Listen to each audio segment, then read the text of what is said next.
Hello, everyone, and welcome back to the Press Play Lifestyle Inspired podcast, where we do interviews with interesting and inspiring people like our new friend Anna to help our listeners, that's you, find the resources, tools, and support you need to be your best inspired self.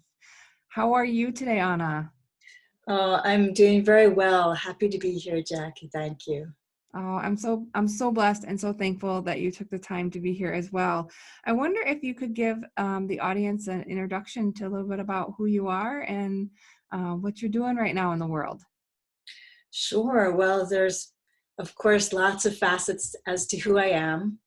And the first one is that I'm a mother and I have two beautiful children. I have one daughter and one son. And so that's probably the most important thing to me. And secondarily is my career and what I bring to the world, which is all about teaching various kinds of peace education. Most of it has to do with inner peace and finding ways to let go of our sadness and pain and experience joy and purpose instead. So that's been really my story, and I help others now to find those places inside of themselves so that we can awaken and be happy. That's beautiful. So I've never heard that described that way before, peace education, or could you just tell the users a little, or the listeners a little bit more about what that means to you?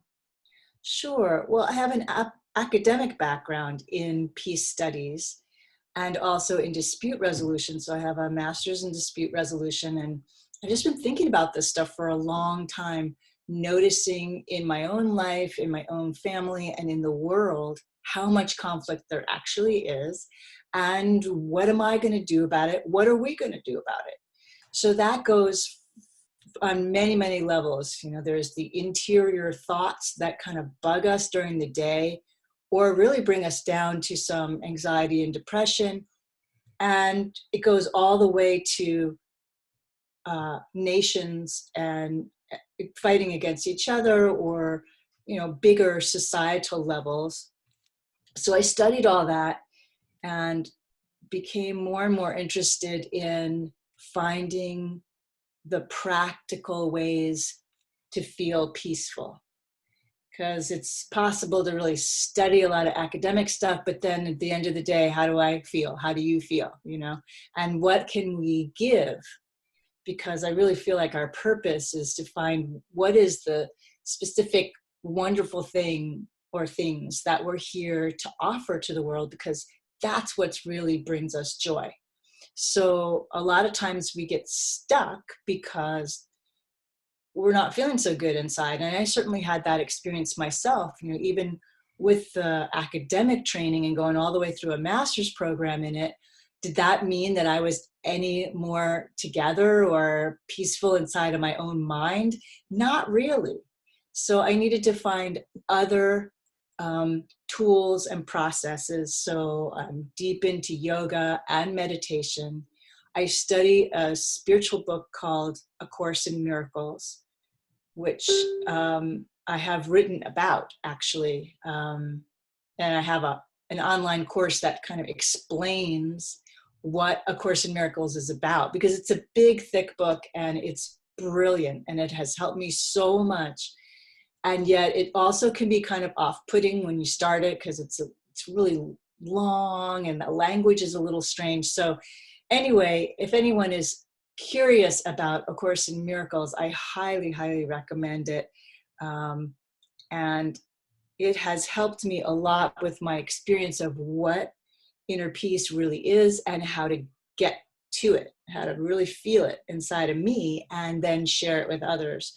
And so the main thing about the course, which is also shared by a group of people who do radical forgiveness, which I also studied with my mentor, Colin Tipping. And so some of the audience may have heard of Colin Tipping and his work.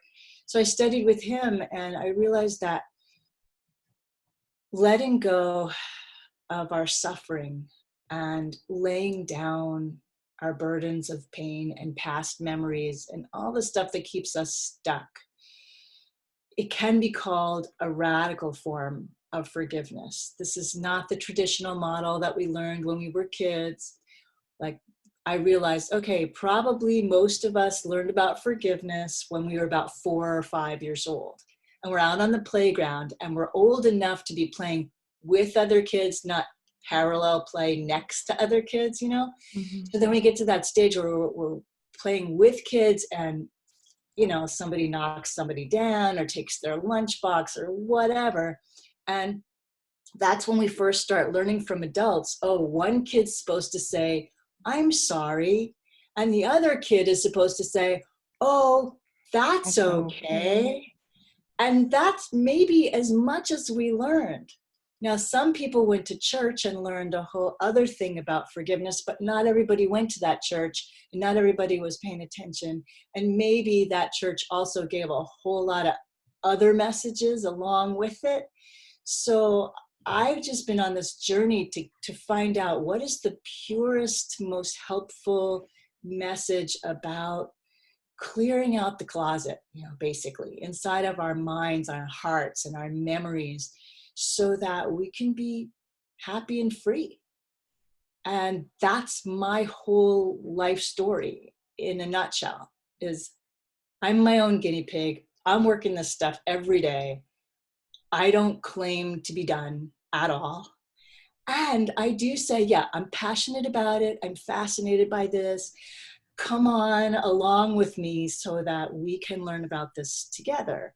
Mm-hmm. And I've been doing this a while. I've been doing this like 20 years. So I have a lot of experience with counseling, both individuals and couples. And I've done a lot of workshops with groups. And so it just gets deeper and deeper and profound on the levels of where we can not only as human beings heal, but also really tap into our spiritual power. And I say that as somebody who doesn't have a specific religion. So if you have a specific religion, you're totally welcome. If you don't, you're totally welcome. Everyone is welcome. Yeah. So this is really about our spirituality that may or may not have a religion attached to it. Yeah. So they can coexist, or exist separately, right? To have both. Mm-hmm. Um, I was really curious. I had 2 questions that came up for me as you were chatting. My first question is all conflict then bad in terms of your belief system? No, not at all. And I just in the last few days had a huge um, realization for myself about the juiciness of conflict. You know, I've done years and years of teaching conflict resolution, being a mediator, being a facilitator for groups that are in conflict. I've worked in prisons. I worked with at-risk teens. I've done restorative justice. So I've been in high conflict situations and scenarios. And I always felt like it was a creative space to be if we have enough tools. It's not creative if we just are bashing each other and ourselves over and over and over again. And what I see is once a person, any one of us, gets bashed around enough and bashes others enough, even if it's only in our own thought and we never even say anything, it's still happening in our mind. Once we do that enough, we get to this place where we say, okay, there's got to be something else. I'm tired of all this conflict. It's not that the conflict is evil, it's that we want to have better tools to deal with it. Mm-hmm. So there are many, many tools like communication skills, listening, taking a breath, taking a time out, having I statements, you know, all those communication tools, they're very, very important.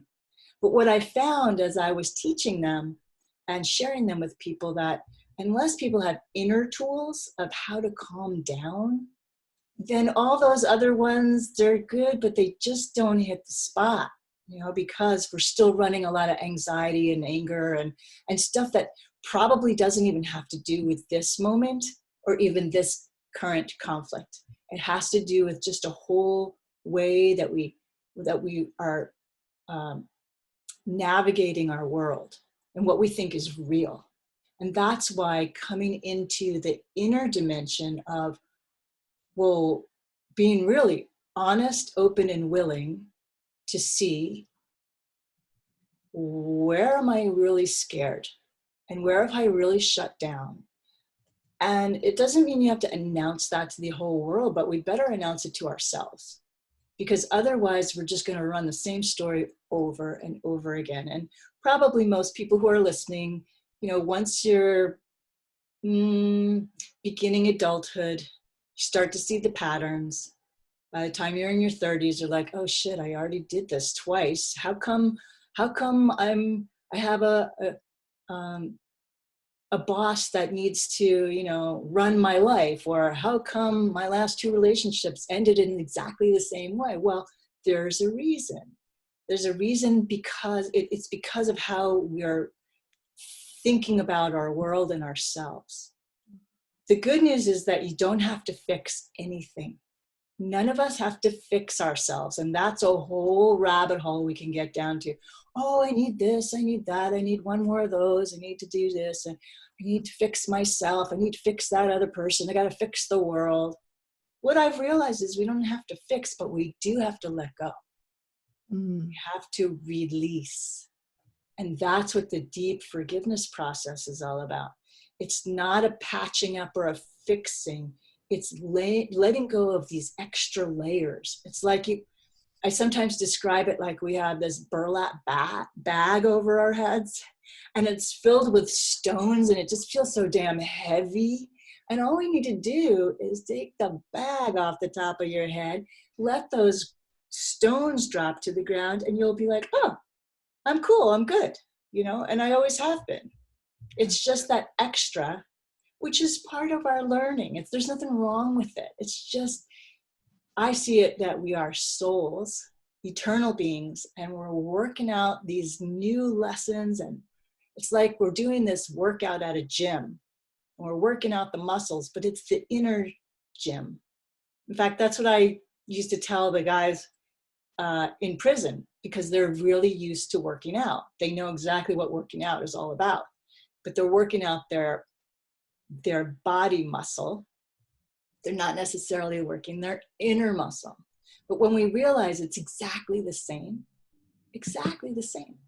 So the inner muscle, when we're flabby, we're out of shape, we are pretty much, most people know what that feels like. And if you decide you're going to get back in shape, there's like some hell to pay.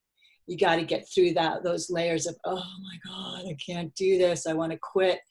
But then when we get past that and we get our muscles stronger, everything gets easier. And it's the same with this letting go process. And that's pretty much what my purpose is. One of them is to teach how to do this letting go. Because it's cool to talk about it, but then how do you do it? That's the crux right there. And do you want to do it? And are you willing to practice? Yeah. So the desire and the repetition, right? And practice. It just timely and very interestingly to me, I literally interviewed a gentleman a few hours ago today. His name is Andrew, and he wrote a book called The Unfortunate. And I don't know the rest of the title, and I feel bad about it, but he said the moment that he decided to stop being a homeless man addicted to heroin was when a woman that he describes as an angel only because of how she behaved said to him that you have to forgive the people who have that hurt you, but not for them. That forgiveness is for you. And so he said, like, going through recovery, the challenge for him was actually more the letting go. It was the forgiving of all the wrongs before. And so I think I noticed as well in your vast experiences, a part of those were recovery as well. Is that connection correct? Yes, and I love that you're bringing it up, because this is exactly the nexus point that I'm so interested in. is the forgiveness, this letting go of our sorrow and our fears and our painful memories. Those things are all, they all feed addictions of all different kinds. There are many different kinds of addictions. And yes, I am a recovery coach in addition to a forgiveness counselor. So I like to bring those two things together in exactly the way that you just mentioned that that gentleman did. And it's powerful enough to change our situation, no matter what the situation looks like. Even if you're on the street as a heroin addict, you know, who cares? It works. Yeah. It doesn't really matter what your story is, it still works. Yeah. So that's what I love about it. And I'm very interested in not only substance addictions, but also behavioral addictions and what I'm calling subtle addictions. Yeah. Because subtle addictions are a lot of the ones that, you know, no one's going to go to rehab over, but they still drag us down, and they are repeating patterns of our own mind. That was literally interesting because that was something that Andrew Mann is the gentleman who I was talking with. He said before he did drugs, he was already an addict. And it was, this is a quote from Daring Greatly, Brene Brown. She said, you know, at one point in her life, she had the poo-poo platter of addictions.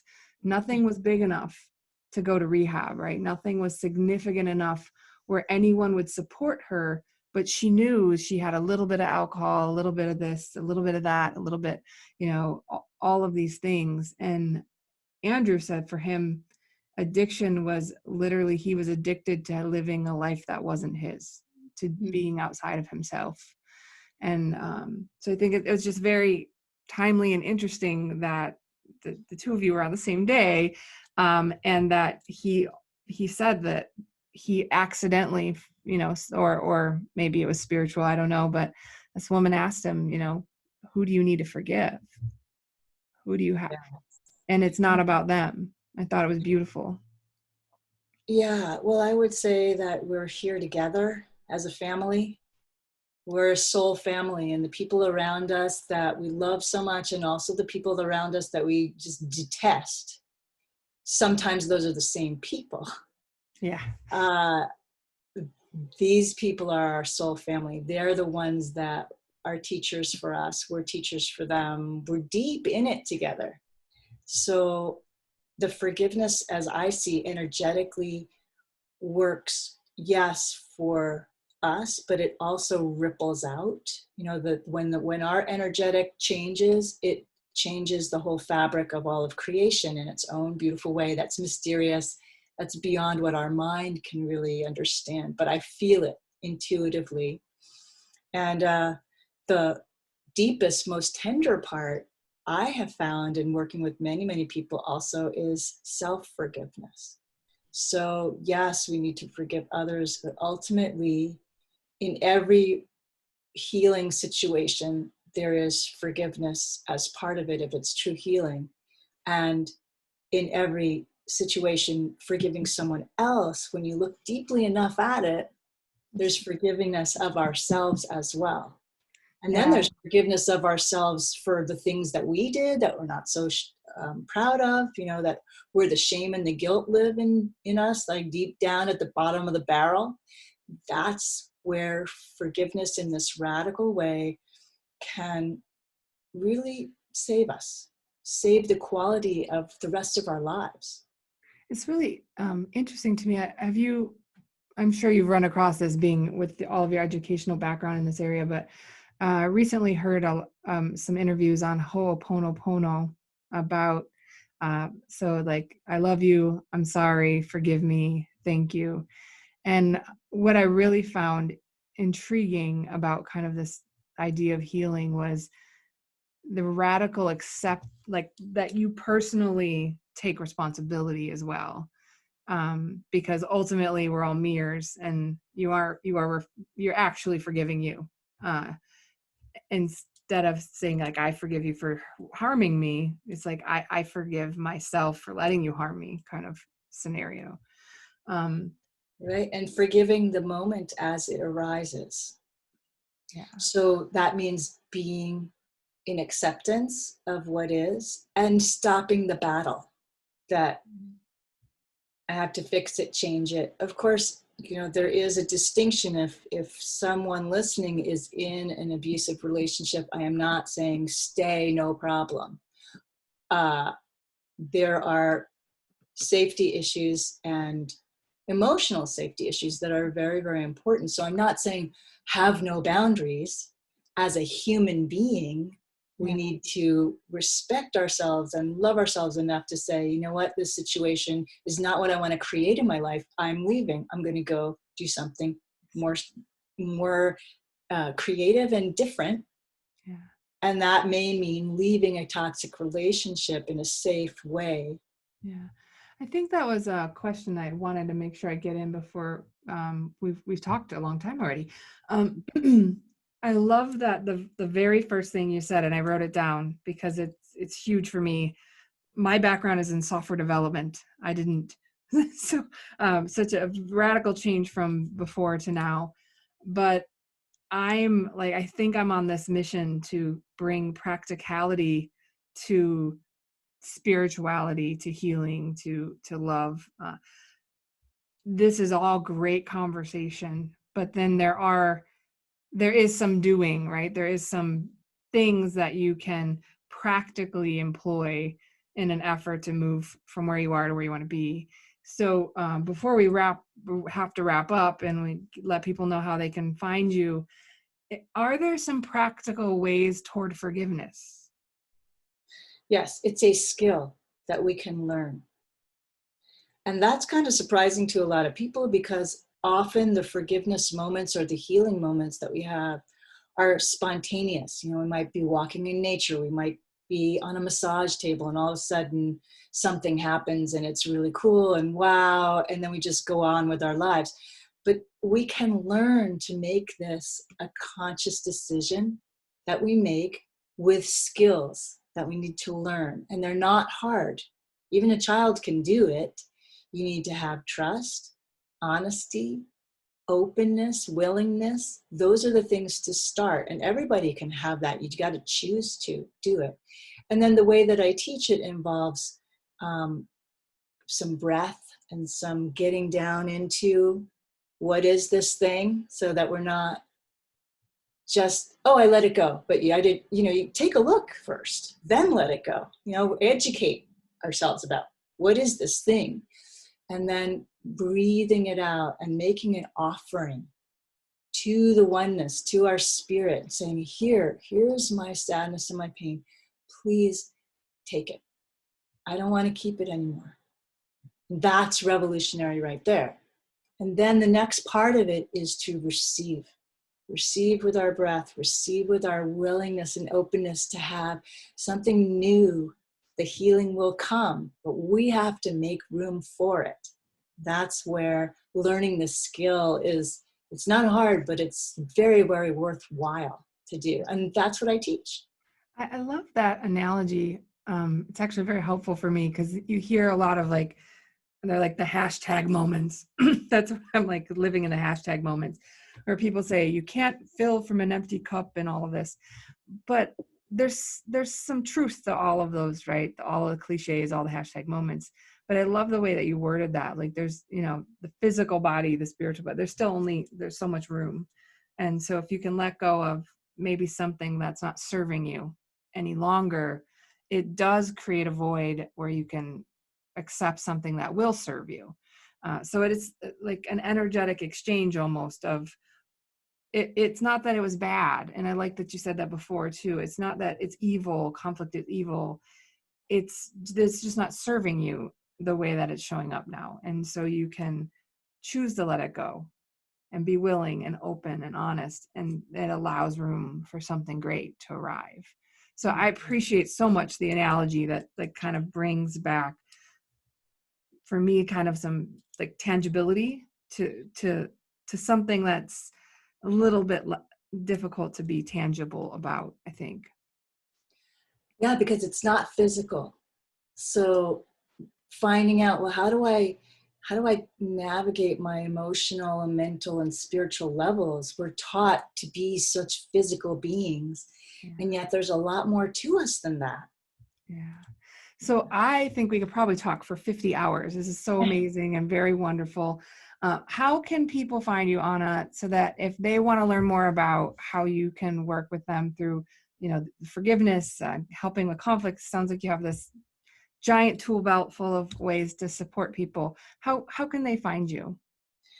The best way is just to go to my website, which is anaholub.com. That's ANAHOLUB.com.